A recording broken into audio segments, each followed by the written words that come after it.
Hello friends, நம்ம வீட்டில் ஒருத்தர் வெள்ளி செயினுக்கு பாலிஷ் போட்டு தர சொல்லி வந்திருக்காரு. அவர்கிட்ட செயின் கொடுத்துருக்கோம். அவர் என்ன பண்ணுறாருன்னு பாருங்களேன். தண்ணி ரொம்ப தேய்க்காதப்பா, சும்மா லைட்டாக தேய்ச்சா போதும்னா. ஆனால் அது என்ன பவுடர்னா? அது ராயல் பிளேட் பவுடர். இந்த சூடு தண்ணிக்கு பதில் லெமன் சோடா. லெமன் சோடாவா? அது ஆசிட் இல்லை, கேஸ்டிங் சோடா.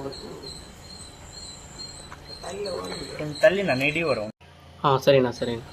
அள்ளிக்கு வருது இல்லைண்ணா? வருது, ஆனால் ஒரு புகையை தான் வருது. என்னன்னு தெரியல. எனக்கு வாட்ஸ்அப் பண்ணிக்கோங்க. பண்ணிடலாம்ண்ணா. அதுதான் கேட்குறேன். இப்போ தேய்ச்சி முடிச்சிடுச்சு. அவ்வளோதானா? பரவாயில்லையே, அதுக்குள்ளே புதுசாகிடுச்சு.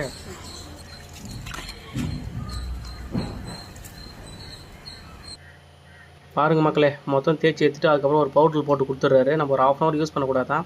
ஏன்னா அப்போ தான் அவர் போயிடுவார். அதுக்கப்புறம் வெயிட் போட்டு பார்த்தா வெயிட் கம்மியாகிட்டு இருக்குங்க.